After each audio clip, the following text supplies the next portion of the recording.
एक गांव शिकारपुर में नकुल नाम का आदमी जंगल से गुजर रहा होता है। तभी उसे कहीं से बंदरों के गुर्राने की आवाजें आती हैं, जिसे सुनकर नकुल बहुत डर जाता है। अरे बाप रे, ये बंदरों को क्या हो गया? इतना क्यों चिल्ला रहे हैं ये?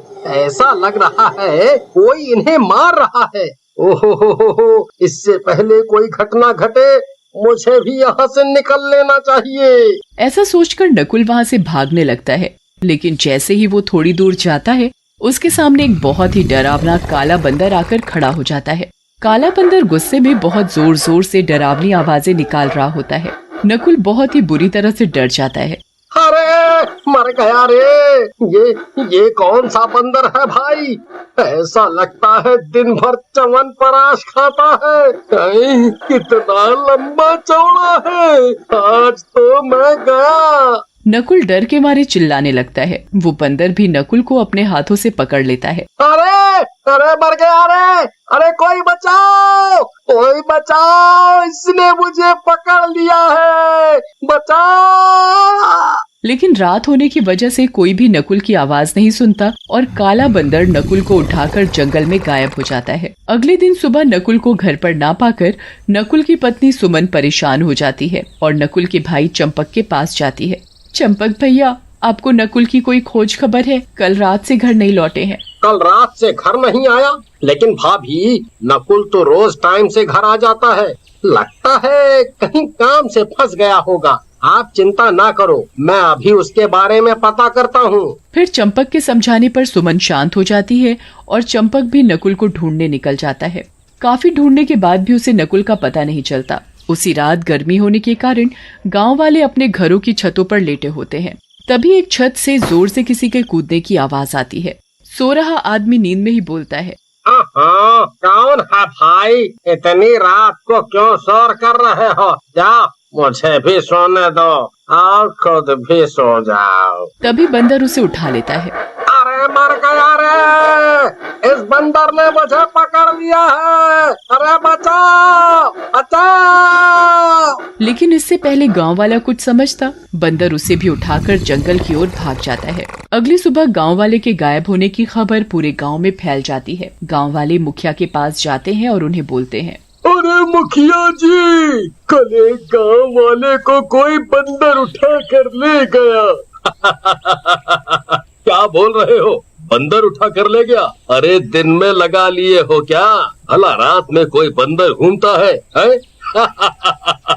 क्या बात कर रहे हो? मुखिया की बात सुनकर गांव वाले वहां से वापस चले जाते हैं। उसी रात चंपक जंगल से गुजर रहा होता है। तभी उसे बंदर के गुर्राने की आवाज सुनाई देती है। ये कैसी आवाजें आ रही हैं? वो भी इतनी डरावनी। इससे पहले चंपक कुछ समझ पाता, उसके सामने एक बंदर आकर खड़ा हो जाता है, जिसे देखकर चंपक वहां से भागने लगता है। अरे बाप रे, ये तो भूतिया बंदर लग रहा है। इतना बड़ा है, लेकिन मैं इससे कैसे बचूं?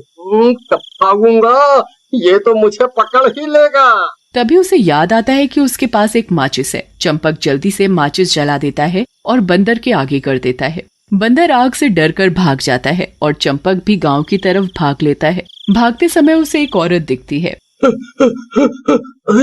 ये औरत, वो भी इतनी रात में जंगल में क्या कर रही है?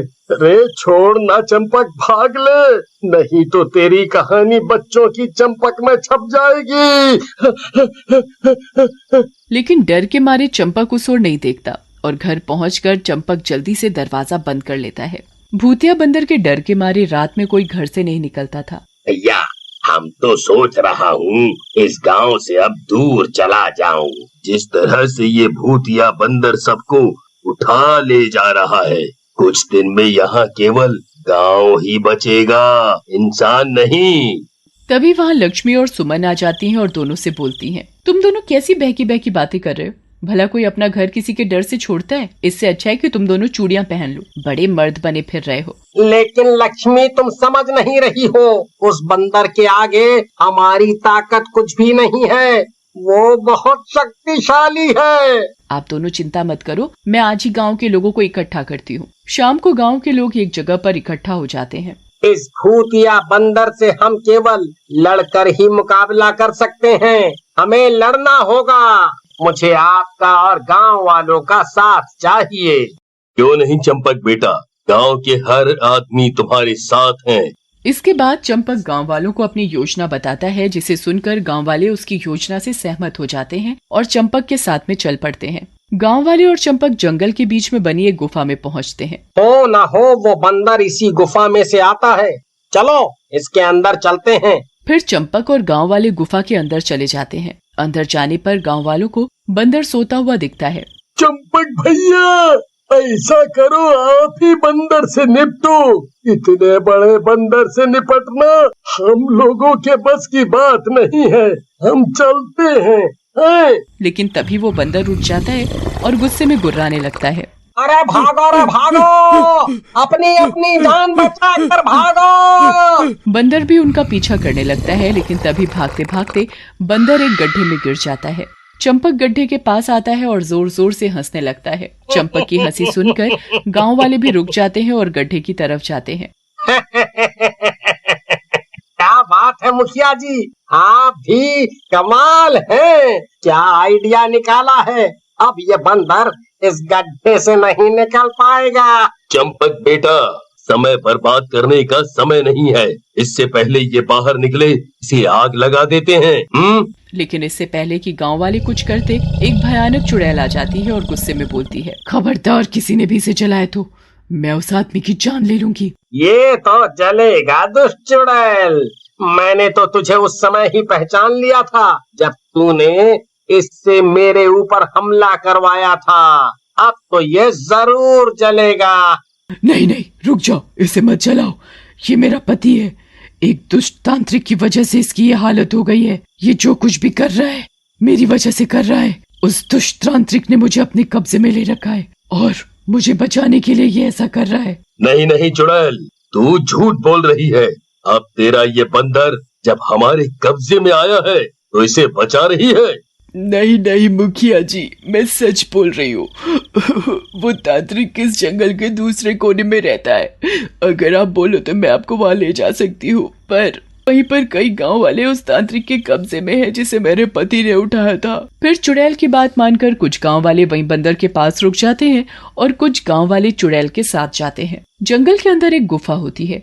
उस गुफा में से तेज रोशनी आ रही होती है। गुफा के दरवाजे पर जाकर चुड़ैल रुक जाती है और मुखिया को कहती है, मुखिया जी बस, मैं इससे आगे नहीं जा सकती। अगर मैंने ऐसा किया तो दरवाजे पर पैर रखते ही मैं जल जाऊंगी। आप लोग अंदर जाओ और बाकी के गांव वालों को छुड़ा लो। फिर गांव वाले गुफा के अंदर चले जाते हैं। गुफा के अंदर तांत्रिक ध्यान लगाकर बैठा होता है और पिंजरे में कई गांव वाले बंद होते हैं।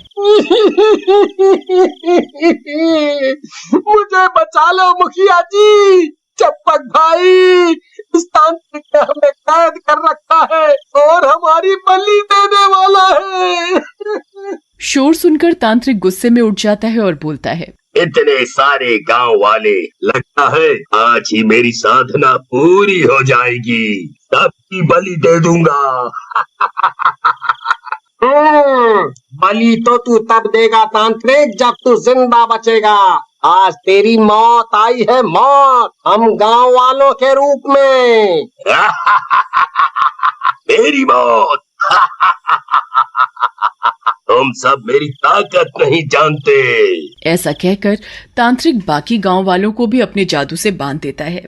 काफी देर होने पर किसी भी गांव वाले के ना निकलने पर चुड़ैल सोचती है, लगता है इस तांत्रिक ने बेचारे गांव वालों को बंदी बना लिया है, अब मुझे ही कुछ करना होगा। ऐसा कहकर चुड़ैल गुफा के अंदर जाने लगती है। जैसे ही चुड़ैल गुफा के दरवाजे पर पैर रखती है, जलने लगती है और जलते हुए ही अंदर चली जाती है। चुड़ैल, बहुत प्यार आ रहा है तुझे गांव वालों पर, इनके लिए भी जल गई। चलो, अच्छा है, तू मेरे हाथों नहीं मरेगी। तांत्रिक की बात सुनकर चुड़ैल हंसने लगती है और कहती है, मैं अकेले नहीं मरूंगी तांत्रिक, अब तू भी मेरे साथ जाएगा। ऐसा कहकर चुड़ैल तांत्रिक से चिपक जाती है। तांत्रिक भी जलने लगता है और थोड़ी ही देर में पूरा जल जाता है। तांत्रिक के जलते ही उसका सारा जादू खत्म हो जाता है। बंदर भी अपने इंसानी रूप में आ जाता है। मैं जा रही हूँ मुखिया जी, आप बड़े हैं, आप मेरे पति का ख्याल रखना और गांव में ही उन्हें रहने के लिए कोई जगह दे देना।